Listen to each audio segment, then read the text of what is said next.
ఒక ఆమె ఏడుస్తూ కూర్చుంది. తల్లి వచ్చి అడుగుతుంది, ఎందుకు ఏడుస్తున్నావమ్మా?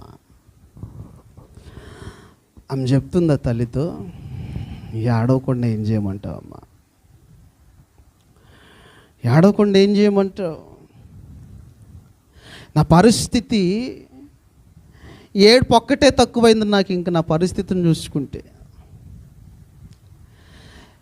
12 సంవత్సరాల నుంచి నన్ను నేను చూసుకుంటా ఉంటే, నా పరిస్థితి చూసుకుంటే నాకు ఏడుపు ఒక్కటే తక్కువైంది. ఏడవకుండా ఏం చేయమంటావు? ఎందుకమ్మా అంత కృంగిపోతున్నావు? ఎందుకు అంత ఏడుస్తున్నావు? ఏమైంది నీకు? నీకు తెలియదే ఉందమ్మా నా పరిస్థితి. 12 సంవత్సరాలు అయింది రోగం వచ్చి, రక్తస్రావ రోగం వచ్చి 12 సంవత్సరాలు అయింది. ఈ 12 సంవత్సరాలు డబ్బులన్నీ అయిపోయాయి. వైద్యం చేయించుకోవటానికి ఉన్న డబ్బులన్నీ అయిపోయాయి. ఎక్కడెక్కడికో తిరిగిన డబ్బులన్నీ అవగొట్టుకున్నాను. ఎక్కడికి వెళ్ళినా కానీ స్వస్థత అయితే లేదు, దొరకలా. ఎన్నో గుడి మెట్లు ఎక్కాను, ఏ దేవుడు నన్ను కరుణించలా. ఎన్నో హాస్పిటల్ మెట్లు ఎక్కాను, ఏ వైద్యుడు నన్ను స్వస్థపరచలా. ఇసుకు పుట్టిందమ్మా, జీవితం మీద విరక్తి వచ్చేసింది అని తల్లితో మాట్లాడుతూ ఉంది. కృంగిపోవద్దమ్మా, ఏదో ఒక రోజు నీకు మంచి జరిగిద్దిలే అమ్మా. ఏం జరిగిద్దమ్మా మంచి? కృంగిపోకుండా ఎలా ఉంటానమ్మా నేను? ఒక్కరోజన్నా సంతోషపడ్డానా? ఒకరోజన్నా ఆనందంగా ఉన్నానా? ఆరోగ్యం ఏమన్నా ఉందా? సమాజంలో నాకు విలువ ఉందా? నాకంటూ ఒక ప్రత్యేకంగా ఏదన్నా ఉందా? నాకు ఏమీ లేదే.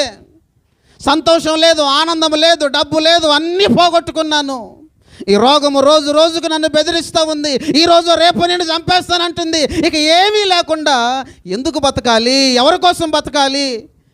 కృంగిపోకుండా ఏం చేయమంటావమ్మా? ఇలాంటి పరిస్థితుల్లో కృంగిపోకుండా ఏం చేద్దాం? బ్రతకగలిగే మార్గం కనపడతల్లా, బతికించే నాదుడు కనపడతల్లా, సాయం చేసే వ్యక్తి కనపడతల్లా, బతుకుతావని చెప్పేటువంటి వాడే కనపడతల్లా. ఇలాంటి పరిస్థితుల్లో కృంగిపోకుండా ఏం చేయమంటావు? ఏటి పొక్కటి తక్కువైందమ్మా. కొన్నిసార్లు చచ్చిపోదామని కూడా అనిపిస్తూ ఉంది. ఏం చేయాలో కూడా అర్థం కావట్లేదని ఆ తల్లి కృంగిపోయి ఏడుస్తుంది. ఆ సమయంలో ప్రాంతానికి యేసయ్య వచ్చాడని ఎవరో చెప్పారు. యేసయ్య వచ్చాడని పరిగెత్తుకుంటే యేసయ్య దగ్గరికి వెళ్ళింది. యేసయ్య వస్త్రము చెంగును ముట్టింది. చెంగును ముట్టిన వెంటనే యేసులో ఉన్నటువంటి మహిమ ఆమెలోకి వెళ్ళిందట. ఆమెలోకి వెళ్ళింది. అప్పుడు ఆమెకున్నటువంటి రోగం చెప్తుంది, యేసయ్యను ముట్టుకుంటే స్వస్థపరచబడతావు అనుకుంటున్నావా? మీ ఊరు యేసయ్య వచ్చాడని సంబరపడుతున్నావా? యేసయ్యను పట్టుకుంటే ఈయనేమో నిన్ను స్వస్థపరుస్తాడా? యేసు దగ్గరకు పరిగెత్తుకుంటూ వస్తే నీకేమన్నా మేలు జరిగిద్ది అనుకుంటున్నావా? నీకు వచ్చిన రోగం ఇప్పటిది కాదు, ఎప్పుడో 12 సంవత్సరాల క్రితం నుంచి వచ్చింది ఈ రోగం. ఈ 12 సంవత్సరాల ఈ కాలంలో ఎవడైనా నిన్ను స్వస్థపరిచాడా?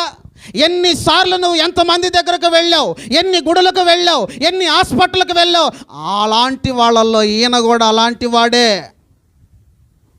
వాళ్ళు స్వస్థపరచలేదు, ఈయన ఎందుకు స్వస్థపరుస్తాడు నిన్నని ఈ రోగం ఏం చేస్తుందంటే నండి ఏమైనా కృంగదీస్తూ ఉంది. ఈయన కూడా నిన్ను స్వస్థపరచుడా? ఈరోజు కూడా నీకు వేస్టే.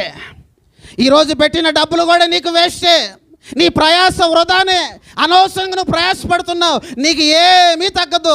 నువ్వు కృంగిపోవాల్సిందే, నువ్వు కొద్ది రోజుల్లో చచ్చిపోవాల్సిందే. ఇక ఆలస్యం కూడా చేయని నిన్ను చంపేస్తానంటుంది రోగం.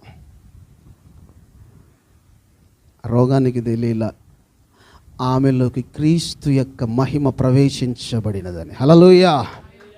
ఆ రోగానికి ఇంకా అర్థం కాల. ఆమెలోకి 8వ కీర్తనలో దావీదు చెప్పినటువంటి మాట నెరవేర్చబడినదని. క్రీస్తు యొక్క మహిమ కిరీటమును ఆమె ధరింపబడి ఉన్నదని ఇంకా దానికి తెలియలా. అప్పుడు ఆమె అంటుంది, నా అంతటి వాడు పారిపోవచ్చునా? ఇప్పటిదాకా కృంగిపోయా, 12 సంవత్సరాల నుంచి కృంగిపోయా. ఎందుకంటే నేను దేవుని యొద్దకు రాలేదు, ఈ యేసయ్య యొద్దకు రాలేదు, ఎక్కడెక్కడికో వెళ్ళా. కానీ ఇప్పుడు నా యేసయ్య దగ్గరకు వచ్చా, ఇప్పుడు నా యేసయ్యను ముట్టుకున్నా, ఇప్పుడు నా యేసయ్యను నమ్మాను, ఇప్పుడు నేను ఆయన మహిమతో నింపబడ్డాను, ఇప్పుడు ఆయన శక్తితో నేను నింపబడ్డాను.